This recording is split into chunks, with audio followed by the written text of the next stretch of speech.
big news. I'm listening. What do you got? Critics and parents agree. Paw Patrol, the mighty movie, is hilarious, action-packed, and fun for the whole family. How do you like me now? That's what I'm talking about. Paw Patrol, the mighty movie, rated PG, now streaming on Paramount+. Hey, this is John Loree of Tantric, and you are listening to my weekly mixtape with Brian Colburn. Man, if only there was some way I could 4-count into this thing.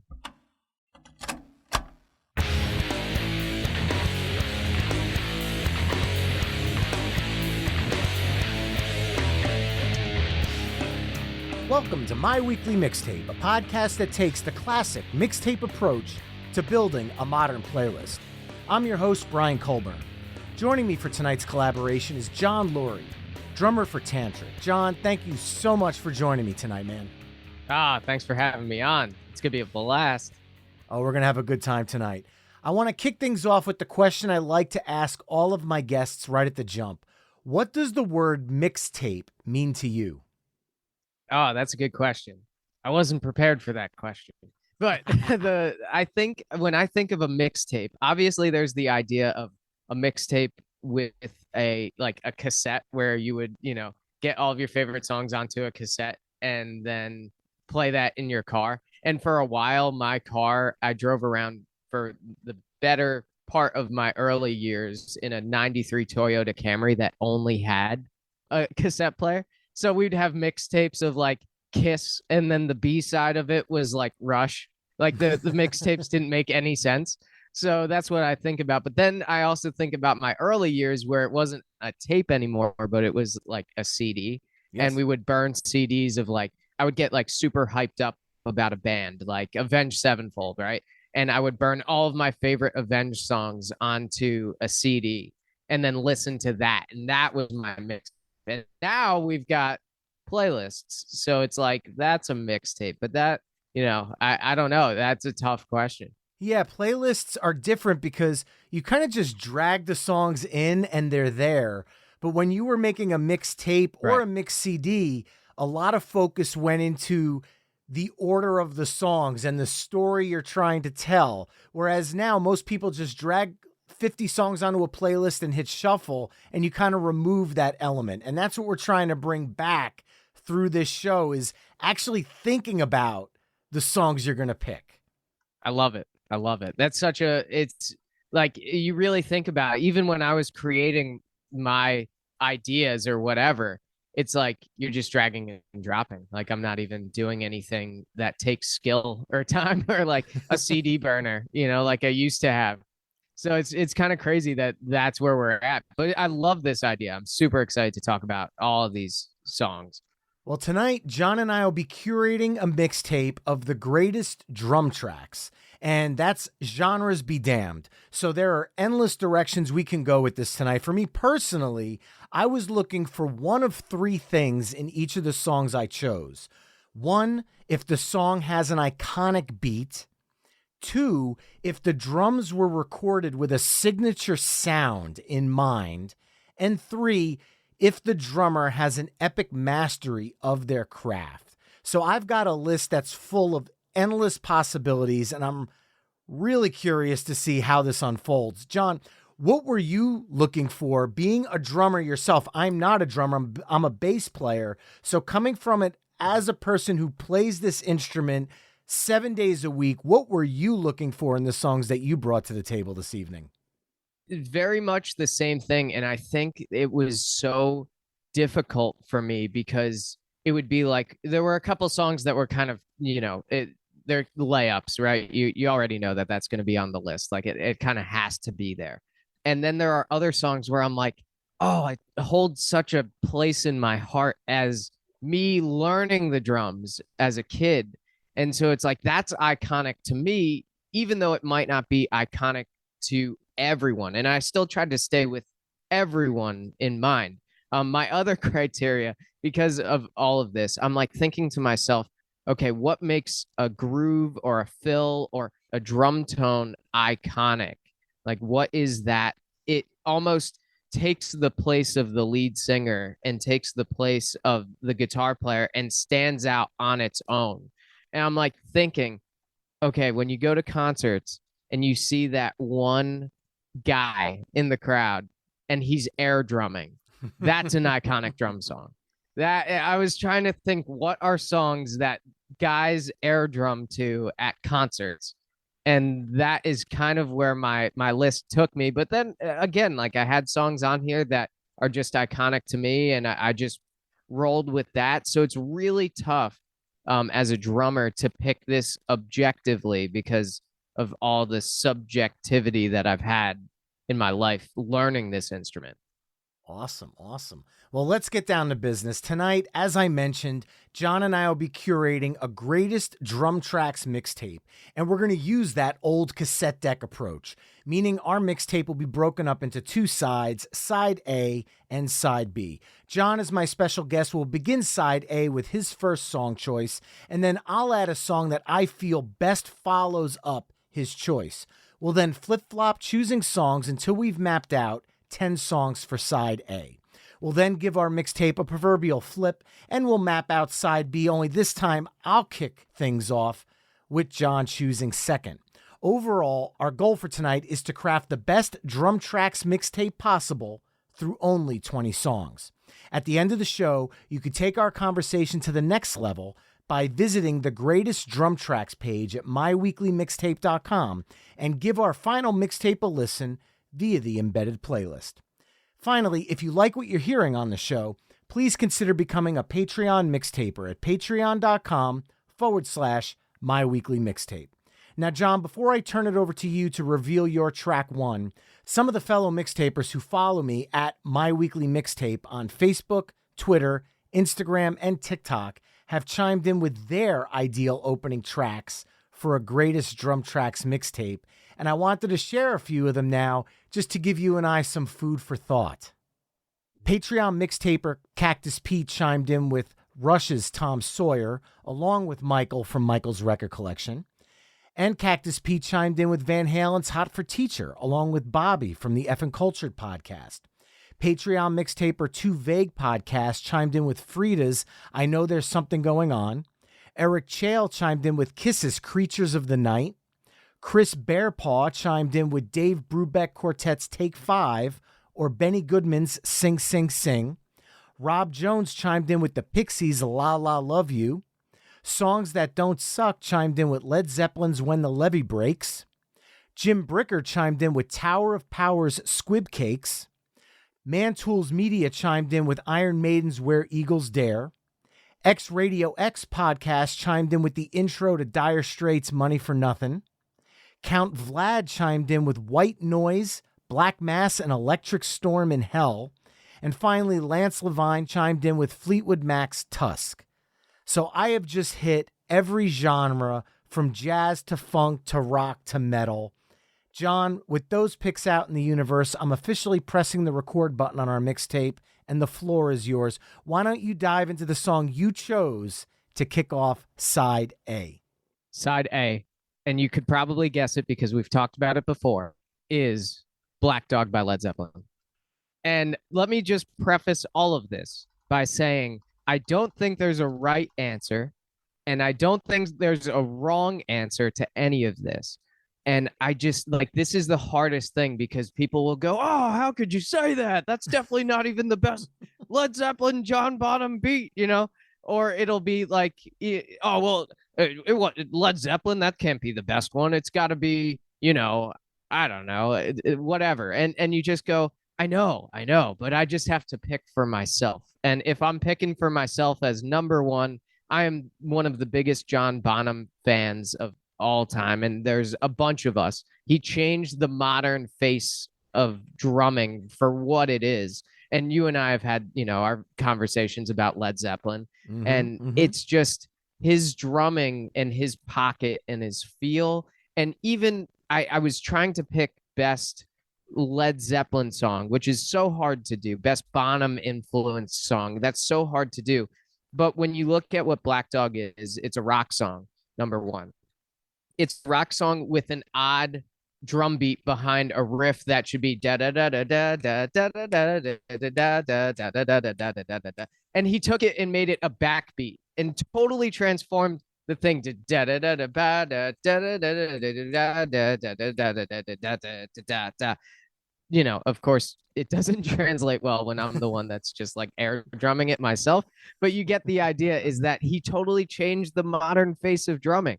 And this song in particular is so great. The drums are fat, the fills are big. Everything about John Bonham is in this song. And I could have picked 20 Led Zeppelin songs, if not more, that could have fit in this spot. But that's what I'm going with. I love it. You obviously scooped me with Led Zeppelin. Why would we not talk about John Bonham? I'm glad he's kicking things off. I actually went with Moby Dick from Led Zeppelin 2 because I thought you've got this amazing drum beat in the beginning, and then you've got a solo in the middle, which there's not many songs that have drum solos in them anymore. So I kind of wanted to go with one, and that was kind of John Bonham's moment to shine. But I love what you said about Black Dog. He could have very easily played a different beat for that song, and it would have completely changed the impact that his backbeat style has with that riff. I actually chose Black Dog as one of my greatest opening guitar riff songs all the way back on episode 1. And I talked about the fact that the riff is amazing, but if you put a different beat behind it, it's a totally different song, and the riff might not be as good, but I really believe that Bonham's backbeat on that song made the guitar even more iconic because of the way it sat over what the band was doing underneath of it. Right. I totally agree with that. That song would have not been the same had it not been for his idea to change that beat on its head and turn it around. And then you've got these fills, you've got the way, even the live aspect of them as a band recording it. It's not to a click, obviously. You can hear that. So for them to be so tight, you hear that little stick click in the very beginning of each phrase when they come in that do ba ba ba ba ba do ba do do do do ba do do. You hear that little stick click. They had to be like all in sync with one another and have that totally rehearsed in order to pull that thing off in a live recording to tape. Like that it's nuts. And the drums just really bring that whole thing out. And classic John Bonham fills. We call it the bucket of fish fill. The bucket of fish, bucket of fish, bucket of fish. And so those are all classic John Bonham fills in there. And it's also classic John Bonham to not overplay too. He could have done like a ton of crazy drum fills, but especially that one fill that's at the very tail end of the song. Ba ba do do do do ba do ba do ba do do ba do. He has like this really simple fill leading into a really cool drum beat. He didn't need anything bigger than that. So it's like he just was the king of pocket, the king of not overplaying and overplaying when needed with songs like Moby Dick. So again, hard decision to make, but that's the one I went with. All right. And following that up, I want to keep that energy going. You've got that Black Dog energy. And I want that second song to really follow it up, but I want the opening beat to be the iconic standout part of this song. So I'm going to go back to 1975's Toys in the Attic, and I'm going to go with my man Joey Kramer from Aerosmith, and I'm going to go Walk This Way. It's an obvious classic rock staple, but this beat is so iconic that nearly a decade later, it was iconic in both the classic rock arena and then the hip hop arena, because Run DMC and Aerosmith took that exact same beat and turned it into an iconic song for another generation. And then you fast forward, Digital Underground sampled that beat and put it into Same Song in the movie Nothing But Trouble. Again, that beat is iconic. All you need to hear is the psst, doo, doo, doo, doo. You know what's happening. It doesn't matter what version of the song, you know the song within, like if that's on Hurdle, I'm getting it in 1 second. That is the kind of drum beat that is iconic. It is not a complicated drum beat, but it pulls you right in, and the rest of the band just does the work on it. And if it wasn't for that beat, Walk This Way would not be the iconic song it is today. So following up Black Dog, I'm going to go with Aerosmith, Walk This Way.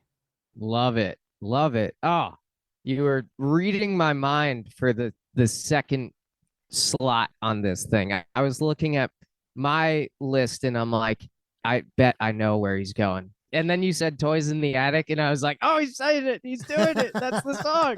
So we were very much in sync on that one. Love it. Love it. That's exactly everything you just said is, from that first hi-hat hit, like that hi-hat bark, that if you just hear that, you're like, oh, I know what song it is. Like you already know. It's so iconic and of course, very timeless. It's one of those songs that has just transcended the generations and will probably continue to. They're, probably in my opinion, the greatest American rock band that was able to just transcend. They didn't die out with the 70s like so many bands did. They didn't die out in the 80s. They were 90s, 2000s, so many years later, even to this point of just total stardom. They're a household name, always will be. And part of it is that groove and just simple, right? I feel like we're going to talk a lot about songs being simple grooves, but so effective to the point of that making that song so iconic. That song wouldn't have been the same if it wasn't for that groove. All right. Now you have the tough challenge of following those two songs up. That is tough. But I will say, going along with that, I was trying to figure out what would go well with the next song. I don't want to totally kill momentum as far as like I could picture myself listening to this in the car and going, well, I'm still hyped up. So I still want to continue to be hyped up. And I would go for Alex Van Halen, Hot for Teacher, Van Halen, iconic. We knew it was going to hit the list eventually. It's just a matter of when.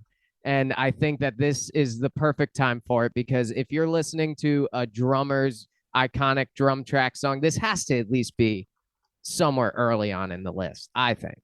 I love that. So what the absolute hell is he doing? Like, when you hear it for the first time, it almost sounds like there's 7 drummers playing at once. There's just so much happening before he even gets into the beat. Whatever he's doing, just kind of building into the beat. And then when that beat hits, you're hyped before any other music happens. It just instantly catches you. And I mean, you talk about the greats like Neil Peart and you talk about, the progressive drummers like Mike Portnoy. Alex Van Halen has to be in that realm, even though he didn't really go there a lot in Van Halen. But Hot for Teacher, he went there, and it is so good, and it is so perfect. And again, I've heard cover bands attempt that song, and it's hard because if the drummer doesn't perfect it, it doesn't matter if you have Eddie Van Halen on stage with you. If the drummer doesn't get that part right, the song's over. You've lost. Mm-hmm. Mm-hmm. What's crazy is, from what I know about the song, it's layered bass drum tracks on top of one another. So physically impossible to do if you're doing every single note and every single hit that's in there. It's like 4 bass drum tracks, kind of layered together in order to create that very intro. But when he did it live, and it sounded pretty darn close to the record, right? And anybody that starts off that drum intro, you know what's coming. You know exactly what the song is. You're not going to start that intro and then go into like, a Cher song. You're going to start that intro and you're going to play Hot for Teacher. The thing I also love about Alex Van Halen and why he's so underrated, because everybody knows Neil Peart, everybody knows Mike Portnoy, like you said, everybody knows Bonham and Bill Ward and whatever. And somehow Alex Van Halen always flies under the radar because it's Eddie is really the big part of that band. And then 2 frontmen who are just like over the top frontmen. You've got Sammy Hagar and David Lee Roth. And Alex somehow flies under the radar, but he should be acknowledged for how jazzy of a player he was. He was a jazz drummer, right? Like, no doubt about it. He was a jazz drummer playing in a hard rock band. And in all of the Van Halen discography, especially the early stuff, there was a lot of jazz and blues and things of that nature in it, to where you're like, oh, he's the perfect fit for this band. Could you imagine Van Halen with anyone else on the drums?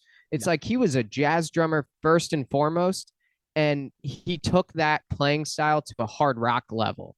And you're just listen to isolated drum tracks of Alex Van Halen, and you'll really see the genius of what was going on behind his playing. Crazy ride stuff. Like don't even talk about the very intro of Hot for Teacher. When he eventually switches to the ride, what that right hand's doing, that swing pattern, like, come on, that thing is ridiculous. It's hard to do. It's a big challenge. So yeah, it's got to be number 3 on the list, I think. Well, I am going to follow. You have a drummer here in Alex Van Halen that has to follow one of the greatest guitarists of all time. He's behind one of the greatest guitarists of all time. So I'm going to follow that up with a drummer who was behind one of the greatest guitarists of all time. And I'm going to go all the way back to 1967, and I'm going to go with Mitch Mitchell on the album Are You Experienced? And I'm going to go with the Jimi Hendrix Experience and Fire. Oh, yeah. It has an upbeat, rockin' nature, but if you listen to that song, the beat is anything other than ordinary. He's got a little bit of a funk thing going. He's flexing the snare a lot. He's going, boom, da, do, da, da, and it really drives the song into other levels. And he's doing a ton of fills, and it's very manic, and he somehow keeps up with Jimmy. I had the amazing opportunity to see Mitch Mitchell perform before he passed away at one of the Jimi Hendrix tribute concerts that would tour around the country. And seeing him play was otherworldly. Obviously, he was up in age at this point, but the pocket and the skill that he had was just as exciting to watch as the guitarists on stage that were burning up Hendrix solos. So for me, again, being behind one of the greatest of all times is not an easy thing to do, but Mitch Mitchell pulled it off, and I'm going with Jimi Hendrix Experience and Fire. Love it. Oh, I had that on my ideas of songs to talk about, and that's like right underneath Hot for Teacher. I'm not even kidding. And so that was the next one that came to my mind when I was thinking about these iconic drum grooves. And I was like, okay, well, I haven't really talked about all of the songs yet, of course, on my thing, but I'm like, I was thinking about Hot for Teacher, and I was like, okay, what else is jazzy? What else is in that realm of like 70s iconic drum parts? And Fire for sure was the next one that came to my mind. I was like, Mitch Mitchell. You got to figure all these guys of this generation, because we've kind of stayed relatively in the same age range of drummers, right? There's nobody totally new yet.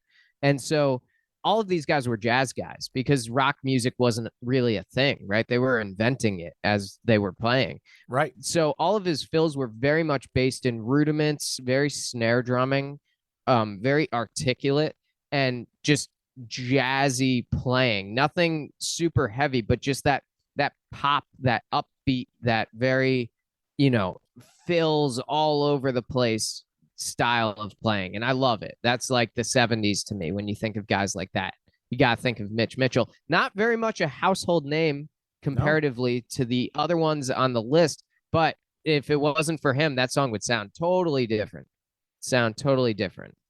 And you needed to bring it to be behind Hendrix. I mean, come on, let's be honest here. Yeah. So now you got to follow that up. Oh man. Okay. I kind of like it's so, this is tough. I didn't expect us to be in this situation so early on. Oh geez. Okay. All right. I've got an idea, and it might not be a good idea, but I think that this is in the realm similarly to I don't want to do that. Okay, I'm changing my mind, and I'm gonna go with, because this is so tough, but we're going with iconic, and you can't talk about anything more iconic than Back in Black by AC/DC. All right. There's so many songs that could go in this spot, but I'm going with Back in Black. We've kind of, 80s, 70s, we're kind of dancing around this generation. And we have some killer players. Aerosmith, Joey Kramer, not so much as the chops guy. But the other three that we have on the list are all about the chops, all about the iconic drum fills, iconic beats. AC/DC is that band with Phil Rudd that they are straight rock, just straight. But the reason I picked Back in Black out of any AC/DC song is because everybody in the crowd, even if you're not a drummer, is doing ba-do, ba-do, ba-do, ba-do, do, do, do, do, do. Everybody's doing that hand motion of that da da da da da da da da. Everyone's doing it. That is so iconic. When I think about songs to like teach a new student, because I do a lot of teaching, and when I think about songs to teach, this is one of the first ones because of all the syncopation. And of course, you're playing a more simple drum groove, but try to play it with the feel that Phil Rudd played it with originally. Try to do it. I can't do it. We were talking, I did this drum clinic not too long ago, and this guy, another fantastic drummer, Kevin Sofera, we did a drum clinic together. We spent a little bit of our time talking about AC/DC. We're like, try to play with that feel. Try to do it. You can't, because this guy sat in such a pocket behind so many great musicians. He had to fit it for that groove, for that fill, for that guitar riff, and it fits so perfectly. Iconic. I had AC/DC on my list, of course.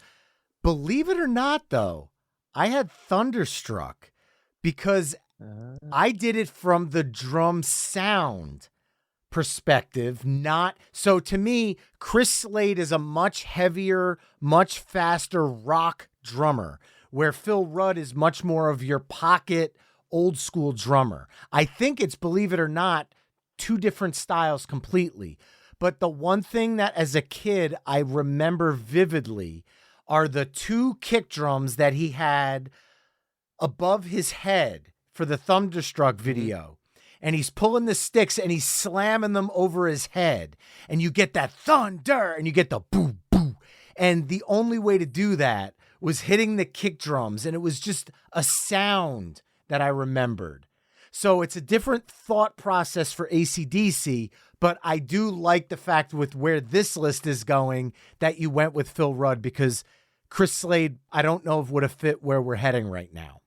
Right. And he was great too. Of course, that everybody in the crowd is still going to be doing thunder, for Thunderstruck. Everybody's still going to be doing that. But, when you think about the guy that was in it the longest, took that hiatus or whatever he did. But when you think about iconic, that song for sure is in there. But I don't know. I've got that soft spot for Phil Rudd because I've heard it said that drummers know what paradiddles are. And most people kind of understand what a paradiddle is, even if you're not a drummer. If you're just a musician, you get right, left, right, left, right, left, left. It is a paradiddle. But apparently people would go up to Phil Rudd and mess with him and go, "Hey, Phil, what's a paradiddle?" And he would tell them to go F off in the nicest terms. So he never knew what a paradiddle was. I still don't know if he does or not, but he didn't need it. He didn't need it. He was playing iconic songs, iconic grooves, and sometimes you don't need all of that stuff. You just need the right pocket and the right feel to fit the song. And from there, I'm going to kick it up a little heavier. And I'm going to get a little more complicated now because Phil was kind of a pocket drummer. There's nothing really over the top and crazy. And I want to introduce some over the top and crazy. Love it. So I'm going to go with Nico McBrain. And I'm going to go off 1984's Power Slave. And we're going with Iron Maiden, my absolute favorite song from the band, Rhyme of the Ancient Mariner. Whoa. This song is metal. It's hard rock. It's got progressive rock in it. It's long. It's bombastic. It's everything that there is to love about Iron Maiden. But if you listen to the drums in this, he is doing so much. And the drums are actually a part of this music. And I don't mean like, you're playing notes on a guitar, A, B, C, D, whatever. The drums are really driving where the song is heading in this kind of progressive, extra long masterpiece. And to me, it's telling the story, because if you simplified the drums in any way, the song might become monotonous and boring, and it never does. Sure. So I am going with Iron Maiden, Rhyme of the Ancient Mariner. It's a fan favorite, and it's my absolute favorite Maiden track. Yeah, that's not the one that I had on my list of Iron Maiden. I actually had Where Eagles Dare. I completely get it. Yeah, and you could pick. I mean, I also at one point was toying with the idea of Run to the Hills as well. But, there's Hallowed Be Thy Name is another one that's all iconic. All the fills are iconic. But I love this because I love Nico McBrain personally, because I found out not too long ago, a couple years ago, that he's a single pedal player. He doesn't play double bass, which is crazy. I didn't know that. I was like, oh, Iron Maiden, that's definitely double bass. And then I started thinking about it. I'm like, no, it's not. Actually, wait a second. He doesn't ever do double bass. He does fast fills and he does a lot, but he doesn't play double bass. And that goes to show that a metal band doesn't necessarily need somebody that can play double bass, which I think is so awesome. Because for the record, I'm mostly a single pedal player. I play a little bit of double bass, not much, but I love what you can do. He's like, I think he was quoted saying like, 1 foot is hard enough to figure out. So I add 2. I love that. That's such a great thing. And that's a great choice. Awesome. I love it. Yeah. So what are you going to follow up the Iron Maiden gallop with? Because that's what the drums really are to me in Iron Maiden. You get that gallop. That's an Iron Maiden song, whether it's fast and Run for the Hills. There's a gallop to an Iron Maiden song. And that's something that Nico brings to that table. So what are you following that up with? I don't think I could go with something that follows a gallop, but I can go with something that has just as crazy of a drum part and just as insane a drummer, and he couldn't not be on this list.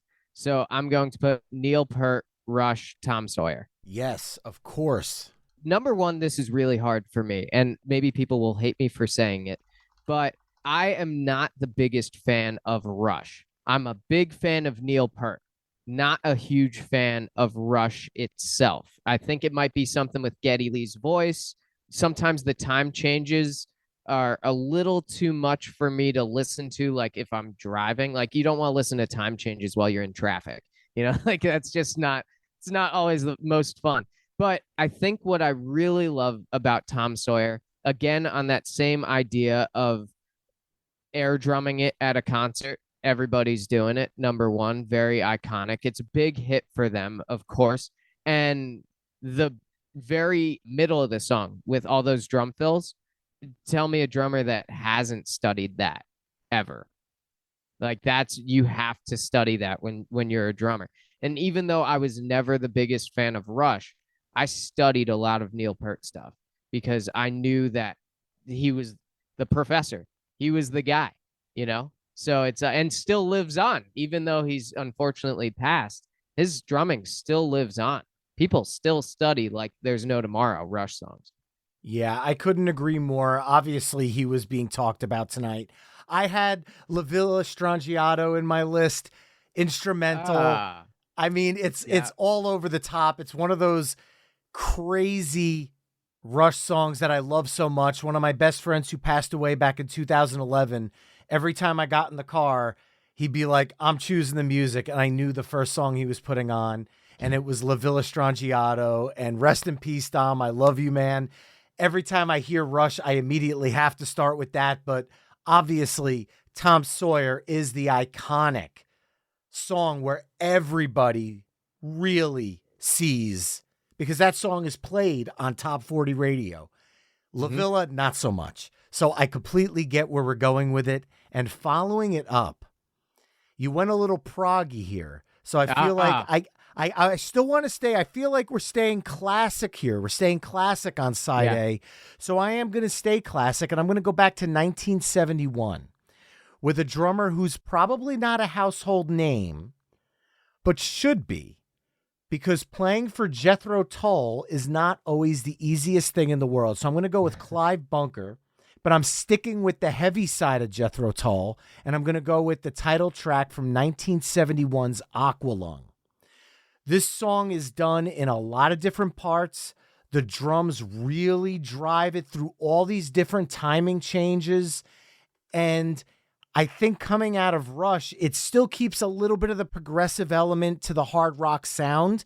And I feel like it's not so much of a left turn, because I didn't know if this song would fit. But when you listen to what he's doing, in this song. It's absolutely incredible. And unfortunately, in the original mix, the drums kind of sound muddy. Yep. But Steven Wilson did a remix of the album in the 2010s, the 40th anniversary remix, and he did it in complete stereo, and he isolated every drum and made it sound absolutely massive. I do not necessarily fall for the whole, hey, we're doing a remix of an album. Aqualung's 40th anniversary Steven Wilson remix makes the album a 20 out of 10. He brings it to another level. All the Steven Wilson, Jethro Tull remixes are that legendary as a sidebar, but this one completely blew my mind. So I am following up Rush's Tom Sawyer with Jethro Tull's Aqualung. That's awesome. I didn't have Jethro Tull on my list, but I'm glad that you said that because that track is phenomenal drumming wise. And then again, Jethro Tull was an out there band regardless. So in order to be in that group, you had to be just as much out there of a drummer as well, right? Just to fit in, just to keep up. I could go so many different ways. Oh, this is tough. There are a couple things I could do here. Okay, I got it. Just as good a player as anybody on here, but also one of the most notable drummers, if you are a drummer, but also a part of such a big super group. I'm going to go with Jeff Porcaro off of Toto with Rosanna. Ooh.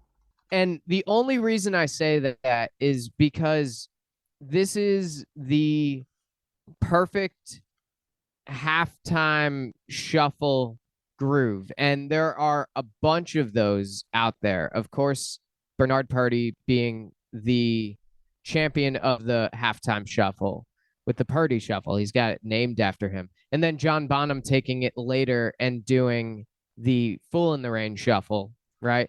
And then Jeff Porcaro taking both of those ideas, both of those halftime shuffle ideas. And he's quoted saying, I'm going to butcher the quote, but he's like, I took Bernard's idea and John Bonham's idea and put it together, and this is what I created. And that's what you get with Rosanna. Such a cool track. And Jeff Porcaro also is one of those drummers that is a drummer's drummer, you know, super iconic grooves in everything that Toto did, but also all of his studio and session work as well is huge. He's got one of the longest lists of guys he's played for. They were part of that sort of era of like the Wrecking Crew, where it would be, here's the song and you're going to play drums on it and good. All right, print it. We're done. So he was just a great drummer all around and definitely one of the top players out there that ever existed. I love that pick. And I'll tell you, I know Weezer had a lot of fun when people kept asking them to cover Africa. And they said, we're dropping a Toto cover tomorrow. And they dropped Rosanna, which I thought was really clever troll a couple of days before they dropped their cover of Africa, which everyone fell in love with. But I'll be honest, I love Weezer, but he did not nail that groove the same way. There's just something that didn't feel right about Rosanna because he didn't nail that. It's literally the feel. The feel didn't feel as natural to me as the original. Yep. If you're a player who's technical but doesn't have feel, you can't play that song. For sure. That's the one big thing about this in drumming in general. You can't teach feel, right? You can teach technical things. You can teach those aspects of drumming where, you know, here's all of your subdivisions and here's odd time and here's this and that and hand technique and whatever. But if you have no feeling behind what you're playing, it will translate just as poorly, right? Like as somebody that's got great feel but only knows how to keep the 2 and 4. So when you have great feel and great chops, it's like, whoa, you could do literally anything. You can do anything. And Jeff Porcaro, one of the best when it came to feel. And this halftime shuffle is like just enough behind the beat to fit perfectly, right? Like it's like he's a little behind the beat, like very, very slightly. If you were to map it out, he would be just a little behind, but it fits the song. It fits so perfectly. And in order to hear that and know that this is where the beat is supposed to sit, that's something in itself. Like the beat's hard enough. The beat is hard enough, but being able to play where that beat is supposed to go is way harder. And this actually makes my last track for side one easy coming out of this. Because hearing Rosanna in my head, I just hear the perfect song to close this side out. And I'm going to go with a drummer whose name is in the band name through all the different years of changes. But I am going to go back to 1979, and I'm going with the legendary Mick Fleetwood of Fleetwood Mac, and I'm going to go with the title track of Tusk, bringing a drum solo into the mix here.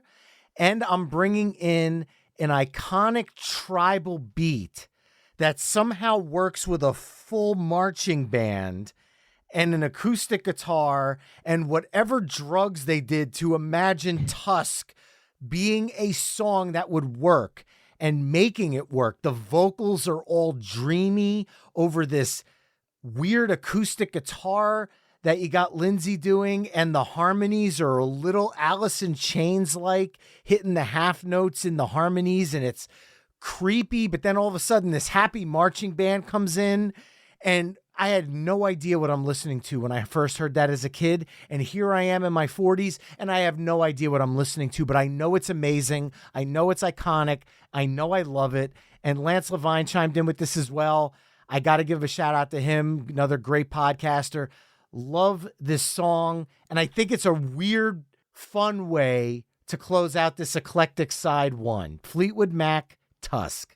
Oh, I love it. Mick Fleetwood is one of the greats because just as much as anybody, he had feel and he had the know-how for certain grooves. Like, Go Your Own Way, right? That's such a great groove as well.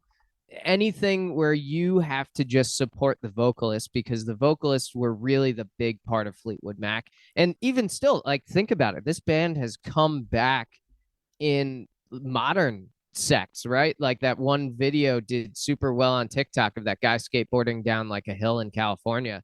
Yeah. And the drums still fit. They still hold up to this day. Modern players are playing like Mick Fleetwood to help support backing vocals or vocalists of whatever genres nowadays. And it's all that simplistic playing. The thing I love about Tusk is that tribal essence to it. Really great groove if you can get a lot of people together to play that as well. There's a lot of moving parts to it too. So I love Tusk. That's a great choice. And with that, mixtapers, we conclude side A of our greatest drum tracks mixtape, which consists of Led Zeppelin's Black Dog, Aerosmith's Walk This Way, Van Halen's Hot for Teacher, Jimi Hendrix Experience's Fire, AC/DC's Back in Black, Iron Maiden's Rime of the Ancient Mariner, Rush's Tom Sawyer, Jethro Tull's Aqualung, Toto's Rosanna, and Fleetwood Mac's Tusk. Remember, you can head over to myweeklymixtape.com to hear all of the songs we're discussing in this mix tonight through the playlist embedded on the episode page. So, John, before we flip things over and kick off side B, what's 2023 looking like over at the Tantric camp, and what does the band have in store this year? Just really, really busy. We had some time off. We had a hiatus for a little bit. I don't know if you could call it a hiatus if like 4 months or 3 months is a hiatus, but we took a break because we were touring since I joined the band in 2020. We've been touring nonstop for like 2.5 years, and it's just been a blast and it's been crazy. And so we've had off since November, since like right before Thanksgiving. And now we're hitting it again in March. March starts up a bunch of dates. We're going out with Smile Empty Soul, and then April starts up a tour with Head PE, Adema, and Crazytown. And so it's called like the NuMetal Madness Tour. It's going to be really sick, but we're going all over the country. That tour starts in California, makes its way to Jersey at one point, goes back, and we're just doing this giant loop. So it's just going to be really busy, but I'm looking forward to getting back out and playing. And then hopefully on the horizon is a new record. I would love to, we've been talking about it and throwing those ideas out, but hopefully it actually happens. Awesome. And alongside of Tantric, you also teach drumming as well. Why don't you tell people a little bit about that and then how they can get in touch with you if maybe they want to learn more? Yeah, so I do teach a lot. I do Skype lessons for anybody that lives out of state or too far away or just wants to stay home. And so I do a lot of Skype lessons. I teach at a place called All Star Music Empire in Flemington, New Jersey, if you're in the area. And I do private lessons as well. And you can find me at johnsdrumstudio.com. And then it's JONS, by the way. My parents had to be weird not putting an H in there. But johnsdrumstudio.com or johnsdrumstudio@gmail.com if you want to hit me up with an email, or John's Drum Studio on Instagram. You'll find me there. I post a lot of nonsense. So, come in and have a laugh at my expense. I was just going to say your Instagram and TikTok channels are truly one of my favorites because as a fellow musician, you're doing the musician humor and you're hitting a lot of the tropes on the head and having fun with them. And I get a kick out of that. So definitely worth a follow. Yeah, it's a lot of fun. I love getting creative and I love comedy. I love laughing at, anything that I ever watch on TV is comedy based or music based. And so when I can bring those two ideas together and laugh at my own expense, I'm always for it. All right. Now we are on to side B and I get to kick things off. And I'm going to go with a song that actually includes 4 drummers at once. Or if you're in a live setting, let's say a 20,000 person arena, it's going to be 20,004 drummers. And those first 4 drummers are John Deacon, Roger Taylor, Brian May, and Freddie Mercury. I'm going off of 1981's News of the World. And I'm going with the easiest beat in the world, but one of the most iconic, Queen, We Will Rock You. There is nothing hard about this song, and yet it is absolutely one of the most, if not the most iconic drum beat ever because everybody could do it. And that's what I love about it. There's been covers of this song. I know Warrant did a cover of it. As great as the hard rock version that Queen does is, this version is otherworldly in the world of great drum tracks. And I couldn't picture a drum track playlist without it. So Queen, We Will Rock You. That's a great choice. And when you were saying it, I kind of got like goosebumps because I'm like thinking about all the live footage I've watched where they do start it up. And I'm like, oh yeah, that is sick. And I struggled with putting this on my little list of iconic ones only because, like you said, this is the drum song that everybody knows. And so whenever I get like a 6-year-old in on a drum lesson or a 5-year-old, somebody that they can only do the most simple thing, I get them doing We Will Rock You. Every kid knows the song already. Any adult knows the song already. So playing boom, boom, bop, boom, boom, bop on the bass and the snare instead of stomping and clapping is a great way to get a kid to learn how to play a drum song. And you can go, hey, you learned a song today and it was your first drum lesson. Like, that's pretty sick. So I really struggled with putting this on there, maybe because I've heard it so many times. Yeah, I actually thought I was giving you overkill here. I'm sorry about that. No, that's good. No, you're good. I love it. And you know what? After you said it though, then it took me back to that original idea of like everybody can do it. It's such a communal, iconic drum beat that it's like you could be anybody and be able to play this. People have so much trouble clapping on the 2 and 4, but when it comes to stomp, stomp, clap, everybody's on beat. Everybody knows how to do it. So I just love it. I think, yeah, I'm as much as I didn't want to pick it, I'm glad that you did because that's a tough pick.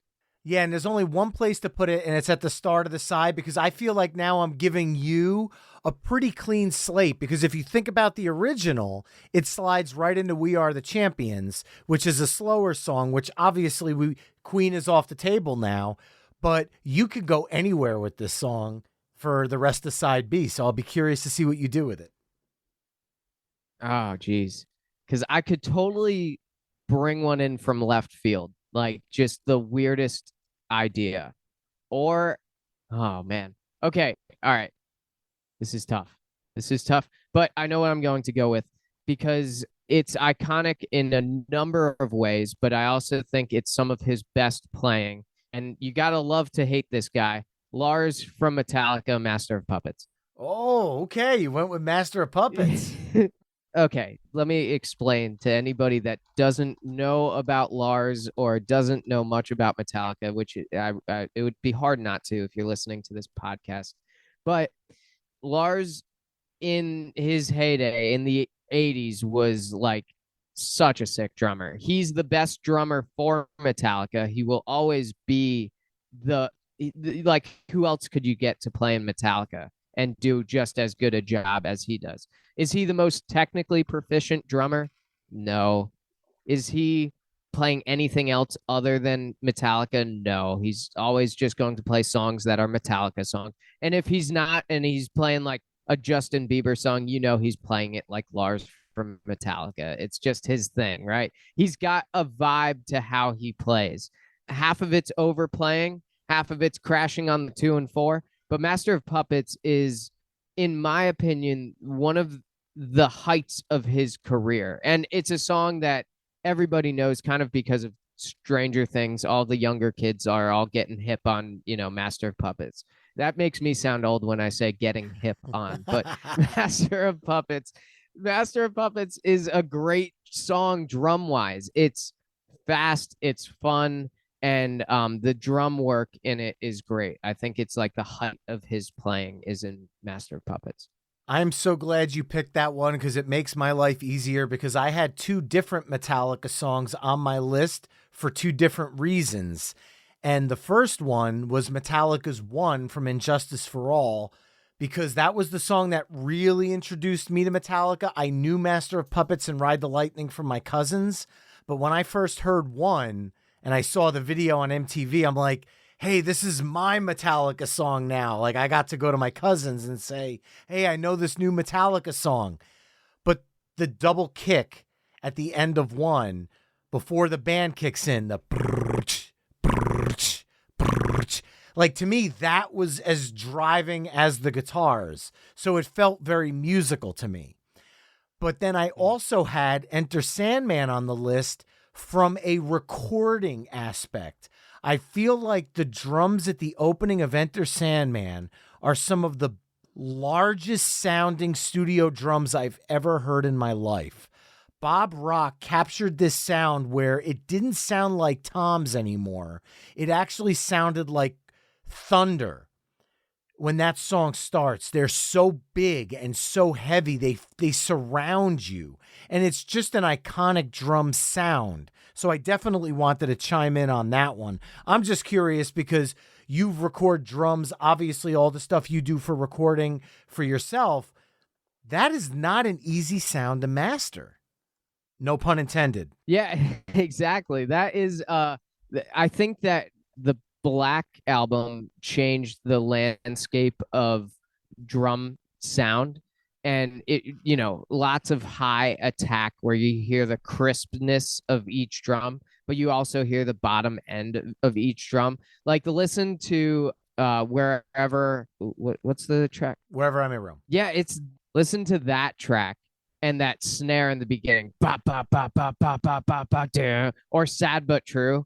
That from a drum sound perspective, you now started to feel the drums instead of them being this like 2-dimensional paper thin drum sound. And they're from the 70s and 80s, there have been really great drum sounds. But when you go into this Metallica Black Album, that took modern drum sounds to what we hear today.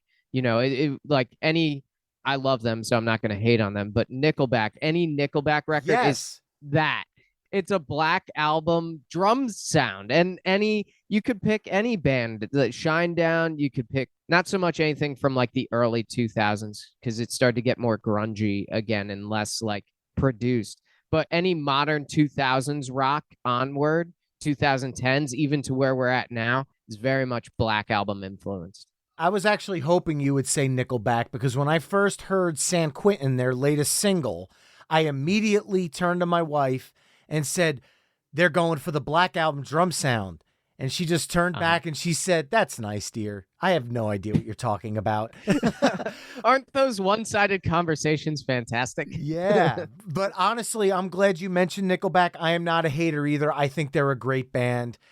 But now coming out of Metallica, I have kind of a bunch of ways I could go. I can go heavier, but I think I'm going to stay heavy, but peel it back a little bit, but get a little more technical than Lars. And I'm going to go with something new-ish. Definitely the newest song we've talked about tonight. I'm going to go back to 2019, and I'm going to go with the album Fear Inoculum and the amazing Danny Carey on Tool's Pneuma, the second track on the album. This song is one of my favorite Tool songs ever. It's ridiculously long. It's ridiculously heavy and slow and weird and trippy. But in the chorus, Carey just goes on these fills that just blow my mind. And it is so, like, the song is slow, but he's doing these ridiculously fast fills. And they're clashing with each other. And they're fighting with each other. And it adds a tension to an amazing song that does not feel like it's a past 10-minute song, and it is. And I absolutely love it. So following up Metallica, I'm going to go with Tool's Pneuma. Love it. And you know what? I'm not the biggest Tool fan, but I think Carey's drumming is fantastic. So it's like when you hear songs that are Tool songs or Tool-esque, any prog rock drummer or any modern prog rock drummer that you hear is kind of pulling notes out of Tool's playbook. And Carey's drumming is very much over the top, very much rooted in thought and timing. Like, you got to think about these things and sit down and go, okay, well, what do I want to do here? You don't just pull that off, right? You don't just improv those songs. You have to really think about them. And I think his drumming is totally that. And I love where you went with it, because I really want to work this song into here, especially this drummer. I just don't know which one. But I'm going to go for it. And I'm going to say Avenged Sevenfold, Jimmy the Rev, Backcountry. Ooh, okay. And I have so many favorite Avenged Sevenfold songs. I wanted to pick one that is, showcasing his talent, of course, and his drum fills, but also something that's more along the lines of a hit because people know it and it's iconic in that respect. Lots of drummers cover this song. Millions of drummers have covered this song. It's one of the harder ones to do. It's very fast, lots of fast fills. But Jimmy the Rev was one of those drummers that was so out there. If you don't know Avenged Sevenfold and haven't listened to their discography, especially the early years, you're missing out, because this guy was on another level of drumming. There's other songs off this record. This record in particular, City of Evil, fantastic drumming throughout it. The Rev was a huge loss. I mean, he was such a huge loss that when he passed, the only person they could turn to for the Nightmare album was Mike Portnoy.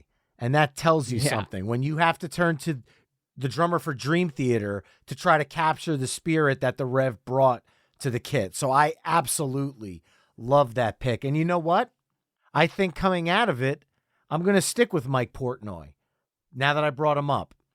And I'm going to follow up Avenged Sevenfold, and I'm going to go back to 1992's Image and Words, and I'm going to go with Dream Theater's Pull Me Under.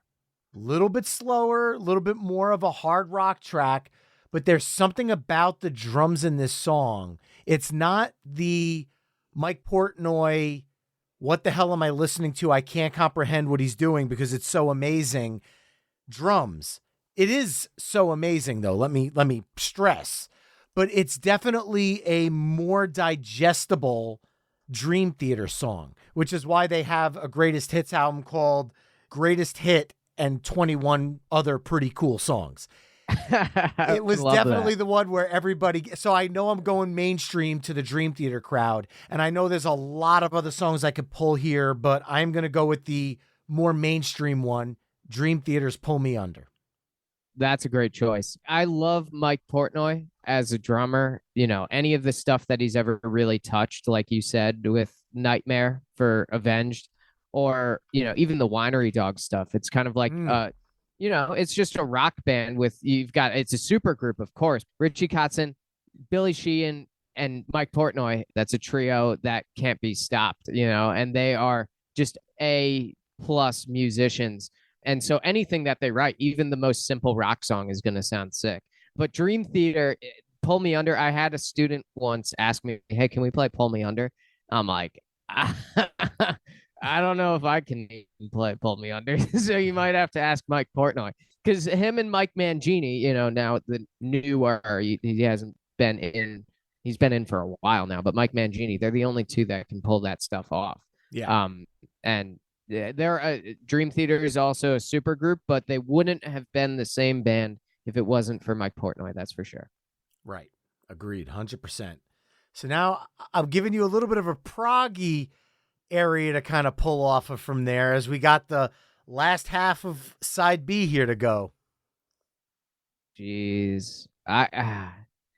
This is tough. I think instead of going prog, what I really want to do is keep it modern-ish.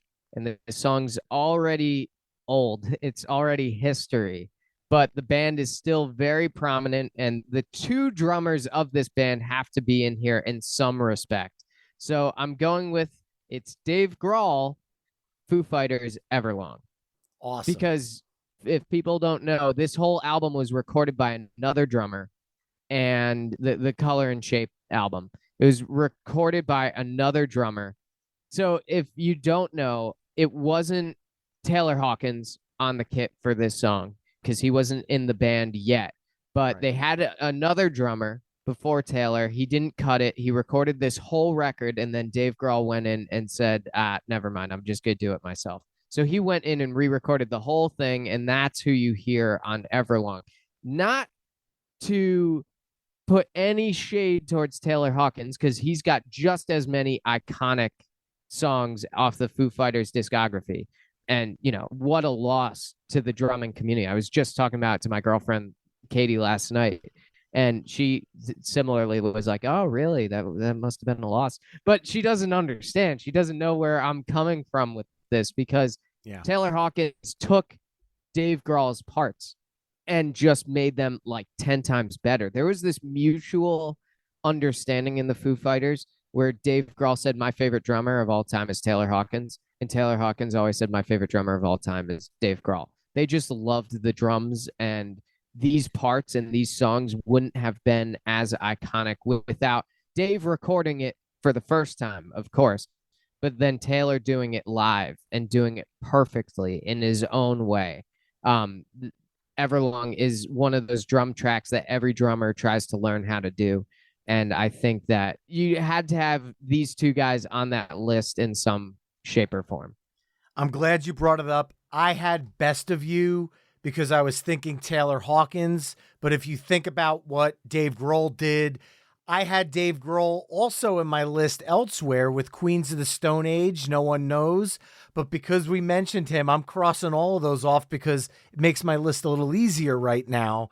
But I mean, come on, two of the greatest modern drummers. Taylor Hawkins' death was such a big deal for me. Like, I was sick to my stomach when it happened.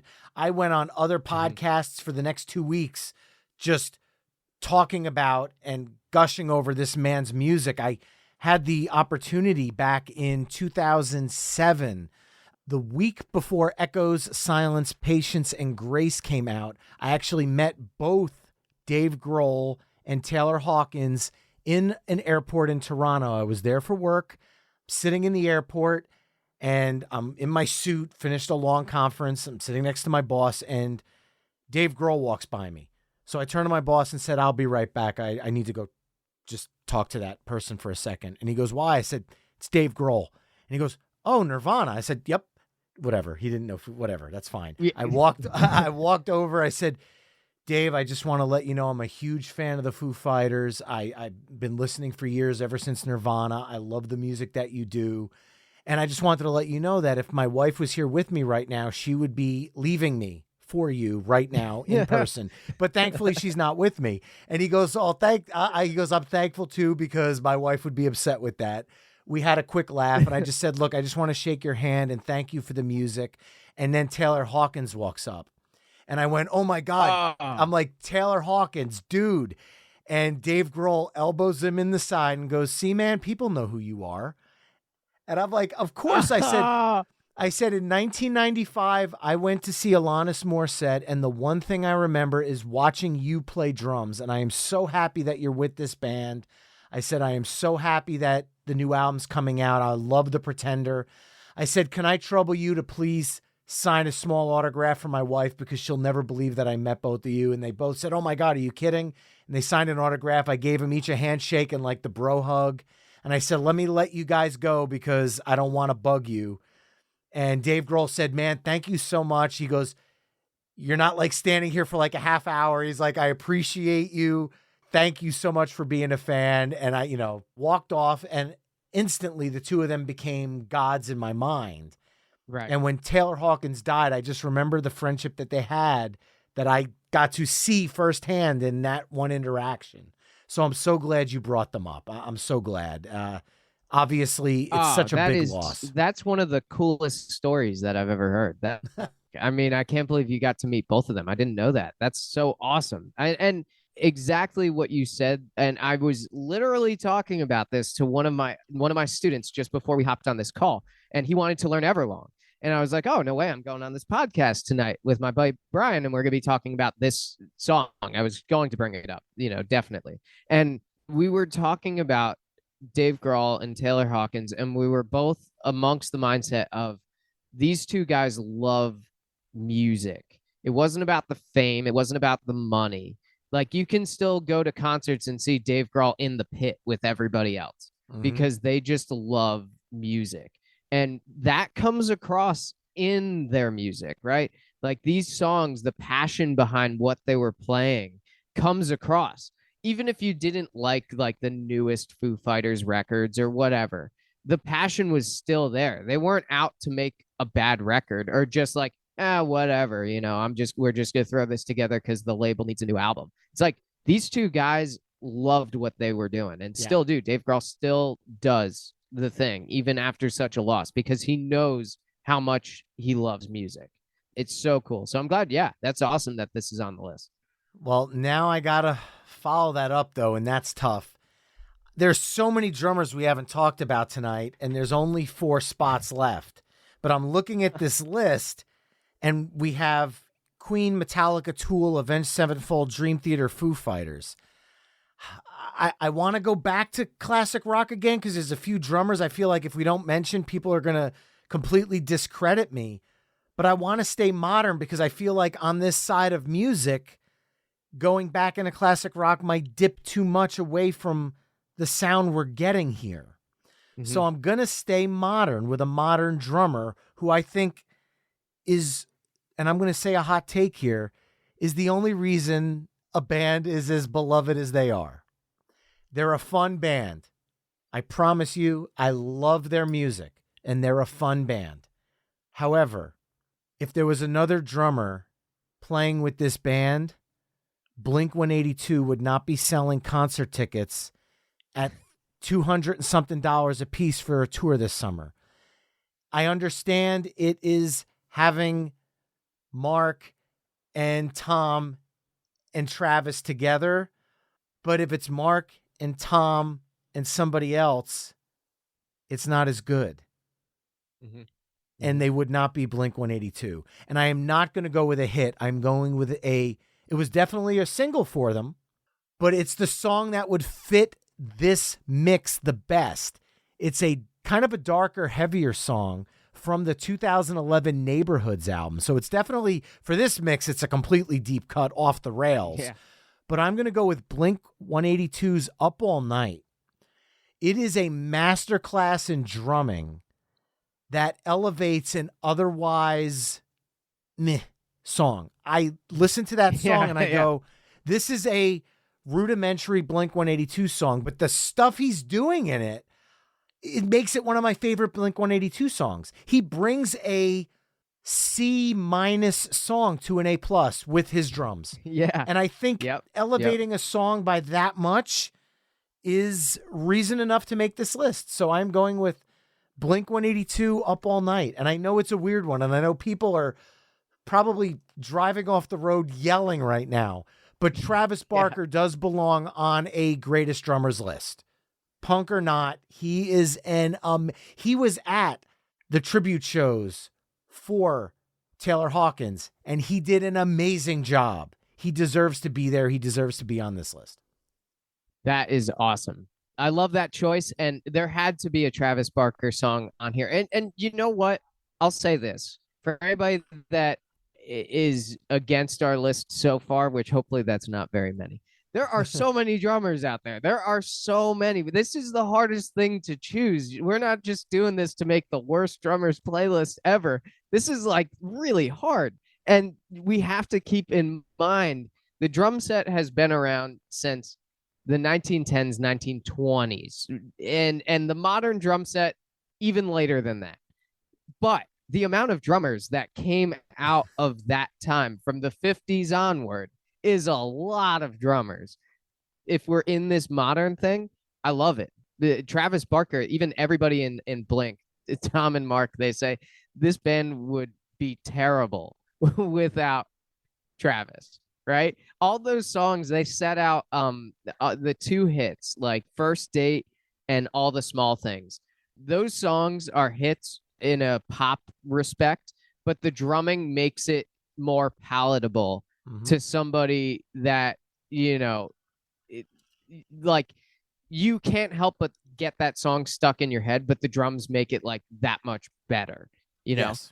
And so Travis Barker is very transcendent, right? He's a pop icon, married to a Kardashian now. All of that. I don't but want this has nothing to do with the TMZ stuff. This is all about This is just skins. his skill. Skill, right? And he's so good at that. There's no way. He's transcendent. He's on every Zildjian cymbal box that you'll find in Guitar Center. He's just that good. And yeah, the band would not be the same without him. The original guy they had in the band, the only song they had was, I think it was Damn It was the only one. And that's a hit, right? But how many more hits came because of Travis? So exactly. Iconic. Exactly. Now, this actually makes it kind of easy-ish. And I again, we're kind of modern right now, and I like that this side has been fairly modern, right?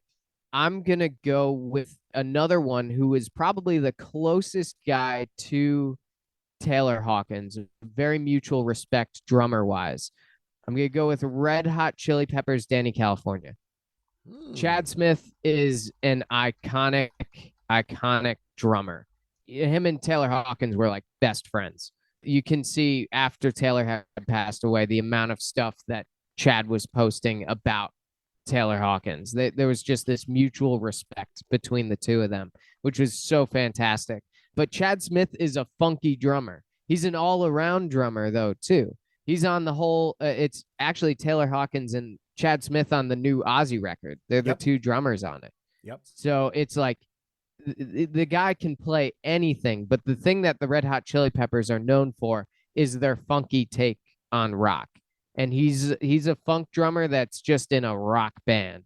And it's so cool. All of his grooves are great. But when I'm thinking iconic drum groove, iconic Chad Smith, that very beginning of Danny California, everybody knows what's coming when you hear that.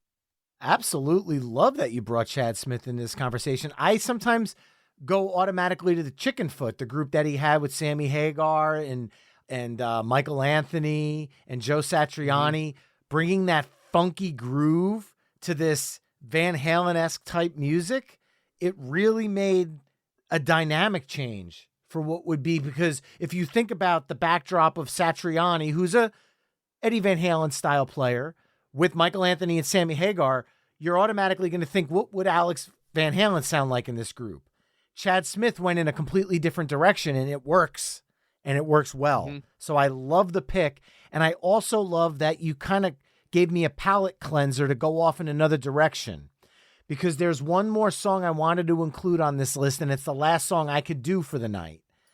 So there's not a lot of drums for the first part of this song, but when they kick in, people time their friggin' New Year's events to it. And I am going to go with 1981's Face Value and Phil Collins, because when you think about drummers, he needs to be in this conversation, but the iconic In the Air Tonight. Obviously, there's the Hangover reference. I know everyone's going to think Mike Tyson, but come on, when that drum hits, even after the iconic Phil, listen to the drum percussion that he put in this song. It is unbelievable. It's tribal, it's rock, it's got a pop element, and it's all happening at the same time. Think about the drum stuff he did with Genesis. Think about all the production work in drums that he did in the 80s to kind of bring that 80s drum sound. Phil Collins is a master of his craft. He's an absolutely incredible player. And this is his most iconic moment in music. So I thought it would be a nice fit in this. Coming out of the Red Hot Chili Peppers, I didn't feel like it was a big stretch either. So Phil Collins, In the Air Tonight. I love that choice. And I'm glad you said it, because the whole time I'm looking at my list and I'm seeing In the Air Tonight on there, and I'm going, one of us has to say it, but when really is the case. And I'm so happy that you said it, because that song is transcendent. It's still popular today. It will always be a hit, and nothing short of a great drum track. This is everything. This is when a drummer can create something that is just as catchy as a melody, right? Or just as catchy as any hook. These are drum hooks throughout this whole thing. And when you hear that dun dun dun dun dun dun dun dun dun dun, you know, like that's the song. I could even play, you know, a terrible version on my chest of it. Da, da, da, da, da, da, da, da, da. And you know exactly what it is. Yes. It's just iconic, you know? And so this is that song. And I love it. And if you haven't heard any of the early Genesis stuff, you have to listen to that, because he's a prog drummer and he can drum.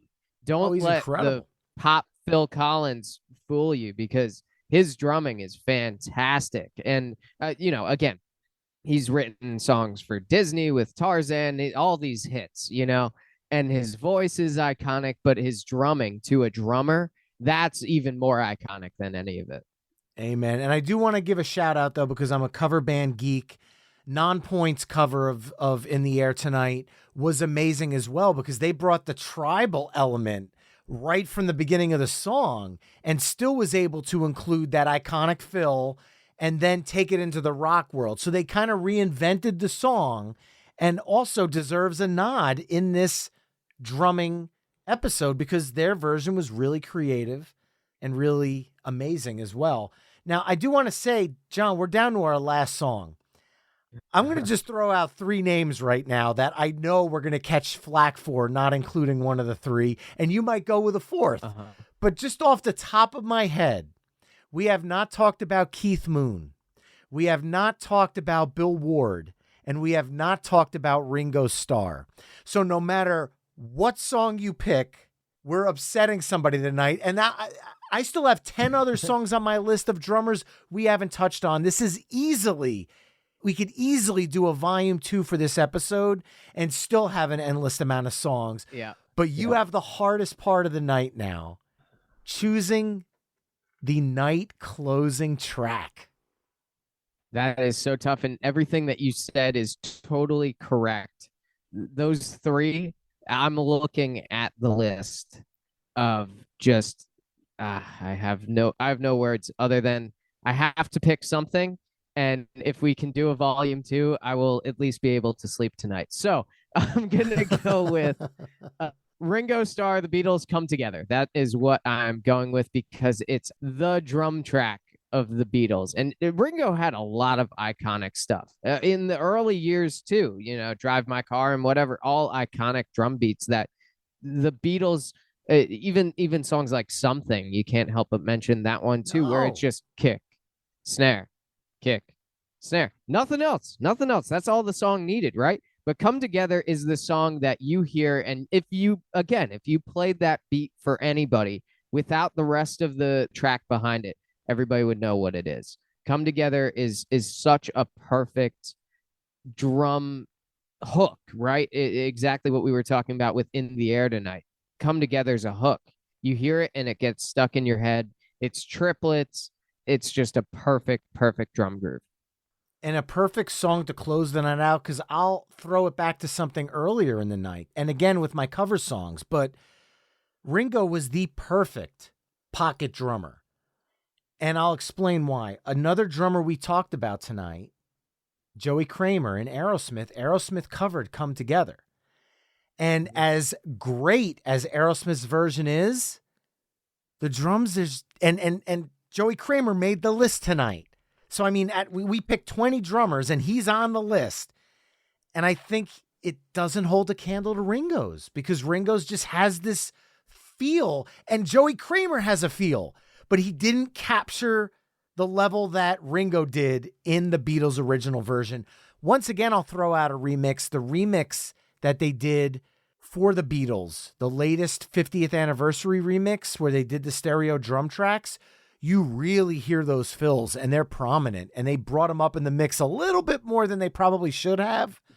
But when you feel it on these new mixes, it even gives the modern music person who's not a classic rock guy the understanding of who Ringo Starr was as a drummer.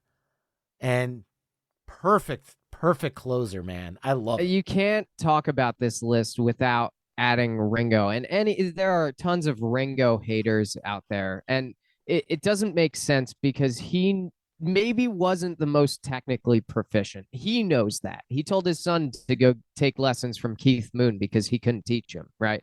And so technically proficient, no. Knowing how to play for the song, I feel like almost every song on this list is knowing how to play for the song. And that's what makes an iconic drum beat, not just how many chops can you chop out in 5 minutes, right?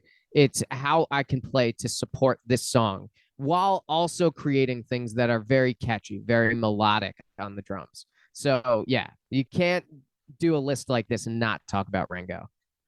Well, there we have it, folks. That concludes side B of our greatest drum tracks mixtape, which consists of Queen, We Will Rock You, Metallica, Master of Puppets, Tool's Numa, Avenged Sevenfold's Bat Country, Dream Theater's Pull Me Under, Foo Fighters' Everlong, Blink-182's Up All Night, Red Hot Chili Peppers' Danny California, Phil Collins' In the Air Tonight, and the Beatles' Come Together. Remember, you can head over to myweeklymixtape.com to hear all the songs we discussed in this mix through the playlist embedded on the episode page. John, once again, why don't you let people know how they can get in touch with you if they want to learn more, maybe take some lessons, or just reach out to you to yell at you about some of the drummers we didn't include? Because yes, I do get it sometimes after the episode, and it's all in good fun because we're just having conversations here, and there are no right and wrong answers. But I'm looking at this tape going, this is one badass mix we made tonight, man. For sure. I'm looking at it too, and I'm like, I would listen to this. Or if I had a new student, I would go, you got to listen to this. These are the best drummers. And there are so many more that we could talk about, and these aren't in any order or anything like that of hierarchy. These are just drummers that got it right for the song in that moment in time, which is so cool. And it's transcendent. All these songs are very transcendent through the years. So that is, it's just a great list. I love it. But yeah, if you want to find me, johnsdrumstudio.com or John's Drum Studio, that's on Instagram, or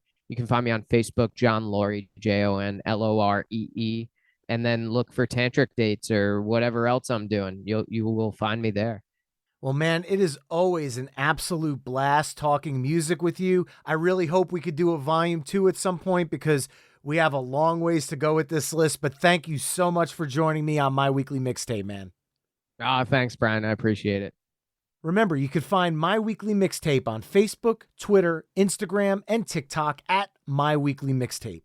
You can also head to myweeklymixtape.com to check out the full catalog of My Weekly Mixtape episodes.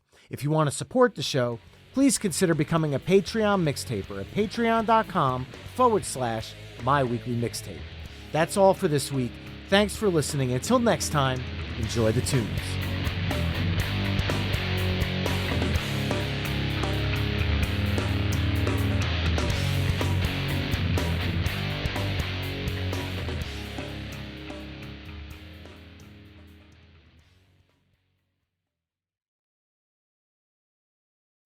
Hey folks, Stefan Shirazi and Renee Richardson here from the Metallica Report. And we are proud members of the Pantheon podcast family, where the best of music and podcasts unite. We've got something pretty cool for you.